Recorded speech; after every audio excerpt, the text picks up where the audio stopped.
2, 3, gravando!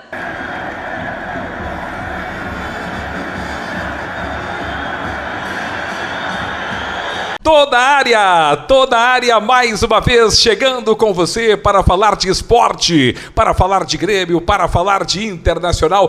Tô na área. Com aqui ao meu lado, à minha direita, está ele, o grande Giovanni Dias. Seja bem-vindo. Valeu, Marcão, pela... Que recepção, rapaz do céu. Eu fico sempre muito admirado que o Marcão imposta a voz para fazer voz de comentarista de futebol e narrador de futebol. 30 anos impostando a voz para sair esse boa tarde, enfim. Valeu, gente, tamo aí. E à minha esquerda, à direita do seu vídeo, nada mais, nada menos que aquele que é o nosso atleta de Cristo, o goleador das peladas do grupo de áudio e comunicação nas quadras esportivas, em quadras de parquê, piso flutuante ou sintético, Matheus Monticelli. E grama natural. Fala, Marcão. Grama natural também. Goleador nem tanto, atleta de Cristo sim, né? Mas goleador nem tanto. Muito, embora eu tenha feito um golaço no último jogo que eu participei, o Gil tava marcando pela esquerda. Pela esquerda. E quando eu fui atacar pela direita, ele mudou de lado. Olha aí. E aí eu... Tu tá dizendo que eu fugi. Fugiu, e aí eu fiz o gol. O Matheus, que pra quem não conhece jogando futebol, ainda não viu, e quem já viu... Ele é o presenciou Ferreirinha. isso. O Luxemburgo tinha uma definição para alguns jogadores assim que pipocavam.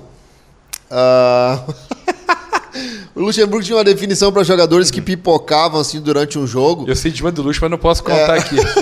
Não tem como o contar. Luxemburgo dizia assim, quando alguém perguntava, tá, mas o fulano sumiu no jogo, Luxemburgo. Tu percebeu que o fulano sumiu no jogo? Depois daquela entrada violenta do zagueiro, do lateral, quando ele tentou ir para cima, o cara deu uma chegada nele. O Luxemburgo definia o jogador, o próprio jogador dele, do time dele, do Palmeiras, várias vezes aconteceu isso. Com o Kenny? Keno. Não, o Keno não é pipoqueiro. Era um outro rapaz que era novinho, assim. Enfim. E aí o Luxemburgo responde da seguinte forma: fulano de tal é criado pelos avós. Fui criado pelos avós, mas não pipoquei. Fulano de tal é criado pelos avós. Então aqui se explica quase que toda a pipocada num jogo de futebol. E aí, resumindo aqui, para terminar a minha explicação sobre esse tema, esse é o nosso Matheus Monticelli. Vamos falar de futebol. Matheus Monticelli, quando leva uma pequena pegada... Some do jogo. Some, Matheus. Muito bem. E está conosco Ted. Neste mês de dezembro, dentro do mais elevado espírito natalino, Tô na área, tem como seu mascote Ted. Durante todo o mês de dezembro, o Ted nos acompanhará, inclusive o Ted que lhe convida a se inscrever no nosso canal, a dar muitos likes no nosso canal. Inscreva-se! E depois do Ted, esse é o Ted versão Natal. Mas nós teremos o Ted Páscoa, nós teremos o Ted Dia dos Namorados, nós teremos o Ted Dia das Crianças e estamos até pensando, quem sabe, em licenciar o Ted e vender. Não, isso já é bobagem, é brincadeira. Nós não vamos vender o Ted. Mas, pessoal, me diga uma coisa. Se você, Matheus Monticelli, tivesse sido jogador de futebol, nós temos um atleta que ele é chamado de Davó. Ele é jogador do Corinthians. E por que ele é chamado de Davó? Porque ele foi revelado pelo Guarani de Campinas e quem o levava aos treinos era a sua vovó. E aí, quem é que trouxe o Matheus Monticelli para o treino? Foi a avó. Então ficou o Davó. Tu seria, se fosse atleta profissional, o da avó ou do vô? Seria o Matheus do vô. Do vô. Do vô. O vô te levaria aos treinos. Lembro... O vô que é o vô da construção civil. Exatamente. Ou seria como o Jonas. Lembra do Jonas, o atacante do Grêmio? Também revelado pelo Guarani de Campinas. Exatamente. O farmacêutico Jonas. O que ganhou o título de pior jogador do mundo. O pior atacante do mundo. Uma injustiça. Mas ele errou 3 vezes o mesmo gol. Mas o Jonas, 3 Marcão, vezes o mesmo gol no mesmo jogo, no mesmo lance. E aí ele foi o Jonas, que era chamado no CT do Grêmio de Jonas Bucaeu. E todo mundo achava que era o sobrenome, mas é porque ele ligava pros pais e pedia busca eu. Saudade dos pais, e aí, aí os atletas colocaram o apelido dele. Os pais do Jonas não queriam que ele jogasse futebol. Os pais do Jonas eles têm uma pequena rede de farmácias lá em Campinas e queriam que ele estudasse a exemplo dos outros irmãos. Tanto que, se eu não me engano, o Jonas ou é farmacêutico ou é administrador de empresas. É uma desses 2 cursos que ele fez, porque era uma exigência da família que ele estudasse. Mas, gente, já que começamos pelo Grêmio, o Grêmio está na semifinal da Copa do Brasil, o adversário é o São Paulo, está com o pé nas quartas de final da Libertadores, pois venceu o Guarani no Paraguai por 2-0 o jogo de ida. No Brasileirão, está em vias aí de flertar e entrar no G4 da competição. Ted, você acha que o Grêmio vai passar? Olha aí. O Ted disse que ele é colorado. Então, Ted, tu aguenta um pouquinho, não comenta agora. O Ted comenta depois que a gente falar de internacional. Começo aqui com o Giovanni Dias e com o Matheus Monticelli. E o Grêmio? Ontem eu vi uma declaração de um jornalista fanático, colorado fanático, assim, identificado com a torcida do Inter, representante da torcida do Inter nas redes sociais, influencer, contratado pelo Inter para instigar, para estimular a paixão colorada nas redes sociais, com a seguinte declaração. E aí, até por um certo momento, eu pensei que era reação, era corneta e tal, e aí depois eu percebi que não era. A seguinte declaração do jornalista: eu estou convencido de que o Grêmio briga taco a taco por um título grande esse ano. Eu também concordo. Ele disse que está com medo. Cara, o que o leva a pensar dessa forma? O crescimento do Grêmio na hora certa, no momento certo das competições. Ou seja, ele colocou o Grêmio como favoritíssimo, favoritaço, assim, quase que entregou a taça da Copa do Brasil para o Grêmio, dizendo que, olha, o Flamengo e São Paulo é o adversário da São Paulo é o próximo adversário, são muito instáveis, então o Grêmio está muito mais consolidado, então ele quase que entregou a taça da Copa do Brasil para o Grêmio, segundo a opinião dele, lógico, a gente está aqui comentando sobre a situação 2020 do Grêmio. Campeonato Brasileiro, ele disse que o Grêmio tem totais condições inclusive de título do Campeonato Brasileiro. E Libertadores, o Grêmio, por ser muito copeiro, tem totais chances também de levantar o caneco. Eu concordo. Ou seja, eu ouvindo isso de um colorado... Eu concordo com ele. Fiquei felizão, assim. Eu acho que o Internacional se desvirtuou do caminho. As lesões do Saravia, que ninguém quer, do Bosquilha, que ninguém quer, do Paulo Guerreiro, que ninguém quer, tiraram o Internacional deste caminho. O Inter poderia estar também com esses 3 jogadores e o Eduardo Cudê. E aí a saída do Eduardo Cudê, e a gente vai falar do Inter mais adiante, mas apenas mancheteando, as lesões de Saravia, Guerreiro e Bosquilha contribuíram para desarrumar o Internacional e contribuíram pelo fato do Inter estar empobrecido, sem dinheiro para repor, para que o Eduardo Cudê fosse embora. Mas eu concordo com ele, porque o Grêmio repôs no Churin, o Grêmio repôs no Pinares, o Grêmio fortaleceu o Darlan, o Grêmio fortaleceu... Hoje o Grêmio não tem Orejuela ou Vitor Ferraz. Ele tem nos 2 jogadores que brigam pela titularidade. Ele não tem Diogo Barbosa e Cortez. Ele tem 2 que brigam pela titularidade. Ele não tem no Maicon alguém que vai ficar emburrado se tiver que sentar no banco para o Darlan jogar. Ele tem 2, então, ali bons para a posição. E o Grêmio tem uma base maravilhosa que com Jeromel, com Kahneman, com Diego Souza, enfim, com a chegada do Churin, o Grêmio está se entendendo, o Grêmio está evoluindo, né? 2 coisas sobre o Grêmio, Marcão. Primeiro é que o Grêmio é aquilo que os argentinos chamam de time de chegada, né, em relação às Copas. O Riquelme falou isso, perguntado se queria pegar o Grêmio no sorteio da Libertadores, ele disse que não queria pegar o Grêmio porque o Grêmio é um time que sempre chega. Bom, acho que a 4ª semifinal seguida, se passar pelo Guarani, vai para as quartas. Se tu olhar para todos os anos em que está já no seu 3º mandato presidindo o clube, talvez em um ano o Grêmio não tenha chegado na Libertadores da América. Com o Romildo, o Grêmio chega sempre. Agora, Marcão, eu comecei... O Grêmio é o time que mais participou da Libertadores, né? Da história Superou da São competição. Paulo. Superou São Paulo. E o Grêmio começou bem depois, inclusive. Começou na década de 80, na década São Paulo 83, 82, eu acho que foi o primeiro ano. Primeiro ano 82. E começou bem depois e superou os demais participantes. É verdade. Mas o que está acontecendo com o Grêmio hoje, e eu vejo dessa forma, é o que aconteceu com o Inter ali em 2006, Com o Fernando Carvalho, em 2002, o que aconteceu com o Fernando Carvalho? O que ele faz quando ele assume a presidência do Inter? Ele diz que está cansado de ver que na escola a maioria dos alunos eram gremistas e poucos jovens eram colorados. O que o Fernando Carvalho faz? Ele começa a fazer uma espécie de promoção para que as crianças pudessem entrar no campo com os jogadores. E ali ele consegue arrebanhar vários jovens para torcer para o Internacional e aumenta o índice de torcedor do Inter. Foi uma estratégia de marketing da época dele.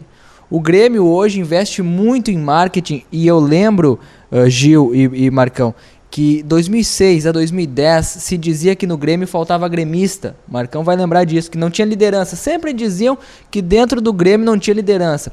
O que falta pro Grêmio? Falta pro Grêmio gremista. Mas voltando, Matheus Monticelli, a esta vaca magra, a qual nós estamos engordando, a fim de carneá-la e fazer um lindo sarau ou luau, como você queira, aqui na piscina do Grupo de Áudio e Comunicação, com um belo assado a ser feito pelo Giovanni Dias, faltavam gremistas no Grêmio? Faltavam gremistas no Grêmio. E todos diziam que o Grêmio criticava, a torcida do Grêmio pegava no pé do D'Alessandro porque queriam o D'Alessandro no Grêmio. Você concorda, Ted?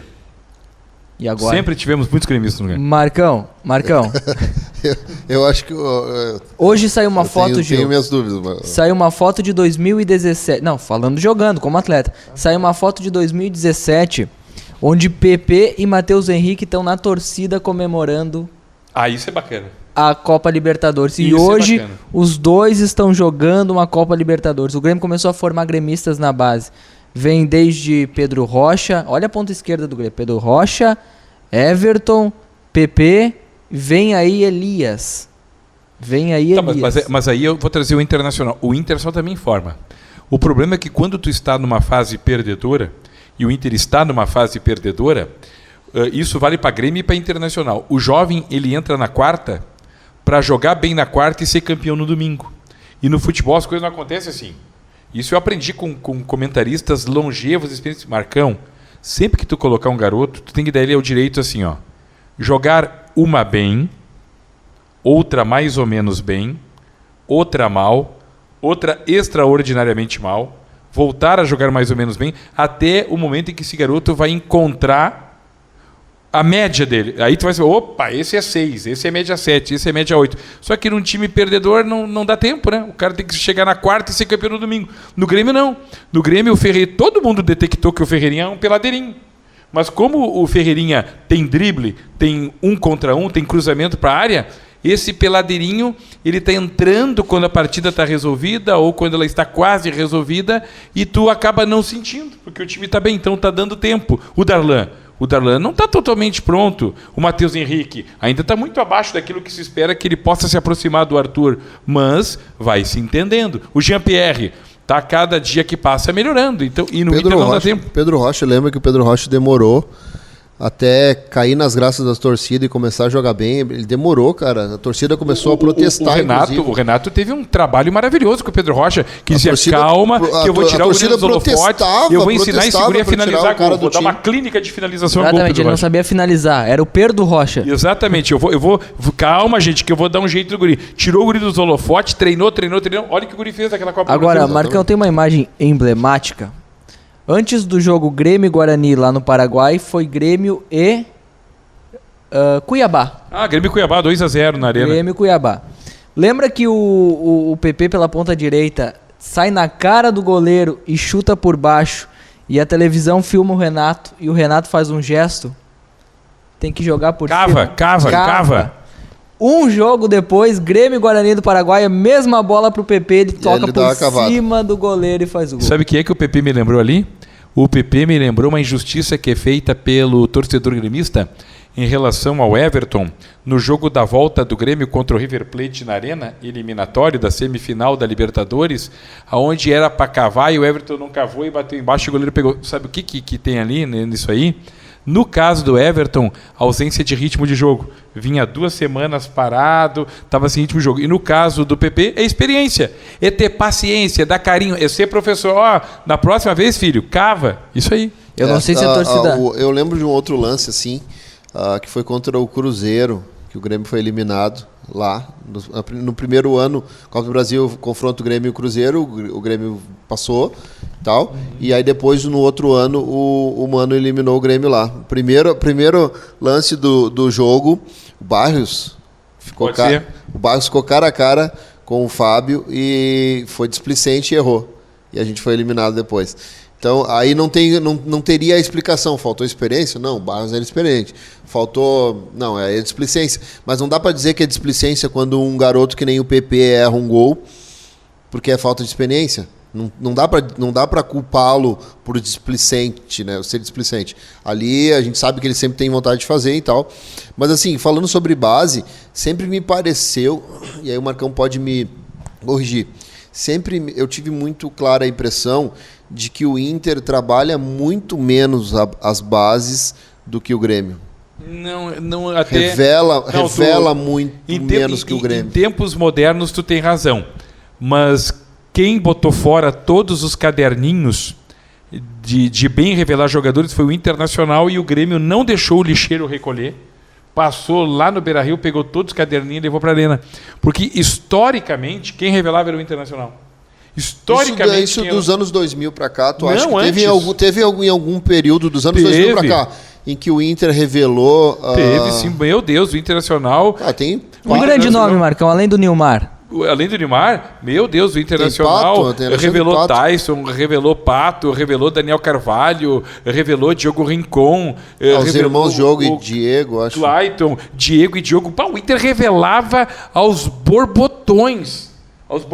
É que o Inter botou fora os livros. O Yarley diz muito isso. O Yarley, que é chamado de o prefeito de Alvorada, por bem comandar lá o CT Celeiro de Ases em Alvorada, ele diz que tu tem que ter paciência. O garoto não chega com 13 anos para 15 ser profissional, ou não chega com 15 para 17 ser profissional, a não ser que ele seja o Pelé. Agora deixa eu perguntar para vocês, o Neymar, né? O Neymar, o que vocês acham? Esse jogador, para mim, é um ponto de interrogação ainda, né? Se o Renato trabalhar o acabamento nele, como trabalhou no Pedro Rocha, pode ser um grande jogador. Luiz Fernando.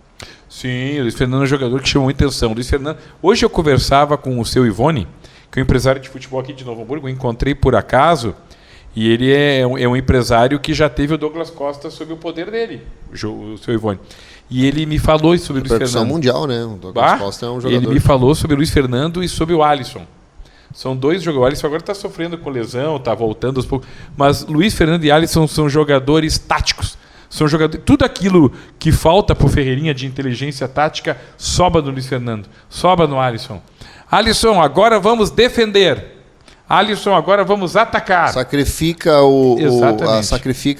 a sua principal peça em prol do grupo. Agora vamos passar curto, agora vamos passar longo, agora vamos dar cobertura pelo lateral. Sabe que esse perfil de jogador sempre dá muito certo na Europa, né? Sempre. Porque a Europa é muito doutrinada no sentido... Undershow, né? Undershow. A inteligência, o Undershow, lá na Inglaterra, ele jogou em todas as posições da minha cancha. Jogava de primeiro, jogava de segundo.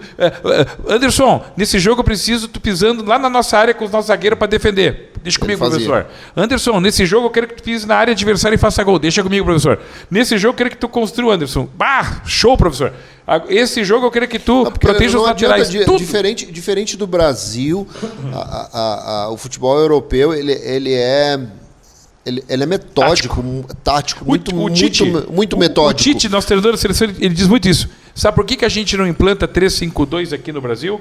Ou por que a gente não joga num 3-5-1, num 3-5-2, num 4-4-2, num 4-3-3, e na Europa eles jogam num jogo todos esses sistemas de jogo?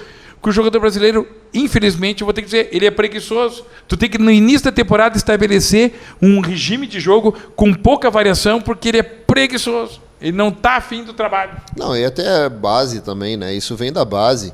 Se forma um jogador minimamente talentoso, e aí tu já forma ele para ser a estrela do time, onde o time joga para ele. Na Europa tem uma discussão, né?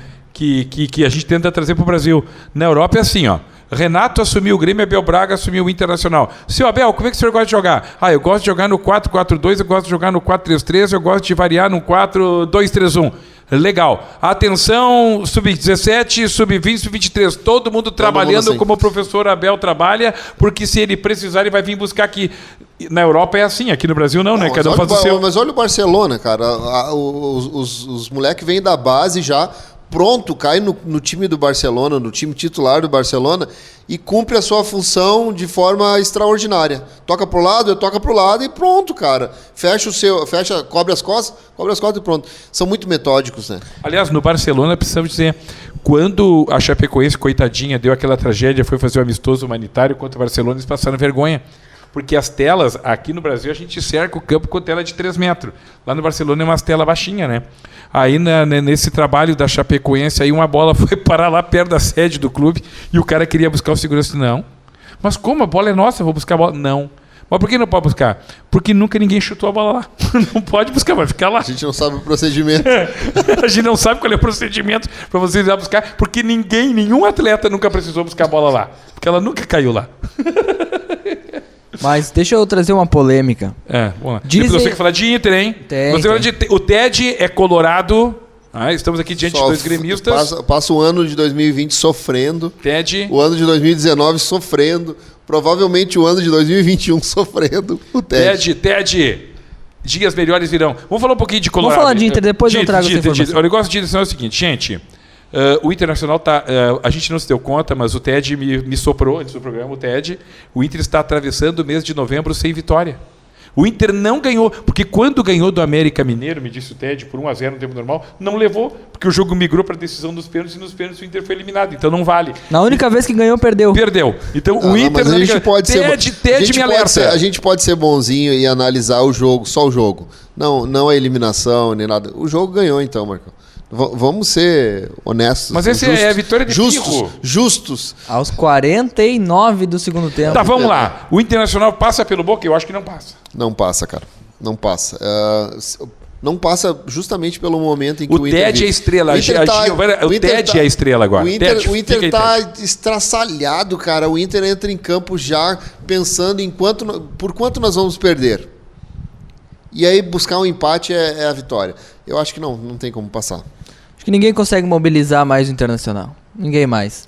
Eu Inter acho que e de Boca repente a virada de ano, a finalização, a finalização desses campeonatos, iniciando uma nova temporada, sei lá. Não é, Ted? O TED... Sim, Ted. O TED está muito chateado com o momento eleitoral vivido pelo Internacional. O TED acha... Mas o TED está botando toda a culpa daquilo que está sendo o ano do Inter nos problemas políticos. Dentro de campo falta futebol, TED, não é só político, pode ser que seja também político, mas falta futebol para o Inter, pelo amor de Deus. Moisés, Lomba chama gol, o Lomba chama gol, cara. O TED ele está suspendendo a sua filiação ao Esporte Clube Internacional. Ele está encerrando a temporada 2021. Ele diz que voltará em março de temporada 2020. Ele volta em março de 2021 com um novo presidente. E o TED tem cara de ser sócio do Inter há muitos anos, né, Ted? O TED está tão brabo que, não conseguindo morder a orelha, que é algo impossível, está mordendo as meias. Mas, Matheus, tu tinha algo para encerrar o programa, Matheus? Fala de sorte de campeão. Opa! Será que é sorte mesmo? Bom, o Grêmio tem enfrentado uma sorte tremenda. E o Renato... começar pelo sorteio. Não, o Renato é muito Cuiabá, esperto. Guarani do Paraguai, é só boia dada. O Renato é só muito boia dada. Marcão, vamos lembrar de 2017. Sim. Grêmio campeão da Libertadores. Sim. Daqui a Decidiu pouco... contra o Lanús. Tá todo mundo... Não faz essas comparações, cara. O Lanús é o Aimoré com o estádio grande. Isso dá um azar. Não, olha só. Não faz essas comparações. Não é o adversário. Eu tô falando do time. O Grêmio tá com um jogador no banco chamado Arthur e tá todo mundo falando do guri. De repente o Maicon se machuca, entra o Arthur. Aí o Maicon volta... Se machuca, agora surge o Darlan. O Maicon volta e pergunta, vai substituir o Arthur? Ele diz, não, deixa o guri jogar que ele é bom. O Maicon volta e joga junto com o Arthur. De repente, perto da final da Libertadores, o Maicon machuca de novo, entra Jailson estourando. E o Grêmio ganha a Libertadores. Ano seguinte, Maicon machuca, Jailson que foi responsável por colocar a mão na bola que gerou o gol do Cristiano Ronaldo na final do Mundial. Não, foi o Barrios que abriu a barreira. Coitado. Mas a mão, ele não faz. Não, mas já pararam pra perceber que Maicon machuca, surge Arthur. Michael machuca, surge Jailson. Michael machuca, surge Matheus Henrique. Michael machuca, surge Darlan. Então temos que machucar D'Alessandro no Inter para que surja alguém? Até que ponto ele tá machucado mesmo ou o Renato dizendo, Michael, assim, ó, tu tá machucado. Não, tô bem. Não, tu tá machucado. Pra imprensa não criticar a minha alteração. Tu tá machucado. Ah, tá bom então, estiramento. Falar em D'Alessandro, deixa eu mudar. Terminou tua Terminei minha tese. Eu rejeito o Ted vai se virar pra ti, porque o Ted adora o Inter. Rejeito a tua postura como um torcedor que se apropria da sorte. Eu não quero essas comparações pro meu Grêmio. É futebol, pronto. Cara, falando em D'Alessandro, eu li alguma coisa referente ao São Paulo, tá negociando com o D'Alessandro. Santos. São Paulo. São Paulo, velho. Tu sabes que eu não quero crer nisso, viu? Eu acho que seria muito... Eu acho que seria um tiro no pé pro Eu acho D'Alessandro. que ele mancharia a história dele Eu no também Internacional, vindo com a camisa de outro grande clube brasileiro de Série A contra o Colorado em Copa do Brasil ou Série A. Eu acho que ele esbofetearia a própria história dele no Inter. Eu também Uma acho. coisa é fato, o D'Alessandro já acertou com alguém. Porque às vésperas de um Inter e Boca, ele vem pra dizer que fica só até 31 de dezembro, ele já acertou com alguém. É verdade. Eu acho que São Paulo, eu ouvi do São Paulo. Agora, São Paulo, Santos ou qualquer outro. Bom, gente, eu quero começar aqui os agradecimentos. Obrigado, eu e o Ted aqui. Agradecemos, o Ted estará conosco no mês de dezembro. O Ted é que nem aqueles trabalhadores temporários contratados nas lojas para o acúmulo de trabalho. É um freelancer que vai ficar conosco no mês de dezembro. E depois o Ted volta na Páscoa, volta Dia dos Namorados, Dia das Crianças. O Ted sempre estará conosco em datas... O Ted ficará conosco em datas especiais. Ele se personifica. O Ted, ele personifica a data comemorativa. Agora ele está de gorrinho de Papai Noel. Daqui a pouco ele vai estar de quê? De coelhinho? Exatamente. Um urso vestido de coelhinho. É isso. E ele foi adotado. Ele foi abandonado, o Ted, e nós o adotamos, né? Adotamos. Certo. Um abraço, Fechou, querido Marcão. Matheus ali. Um abraço, Ted, pra ti também. Tchau. Fiquem com Deus. O Tô na Área. Inscreva-se no nosso canal. Dê muitos likes pra gente. Se você der muitos likes, o Ted será contratado. Olha só que bacana. Com muitos likes e muitas inscrições, o Ted será alguém contratado do Tô na Área. Tchau!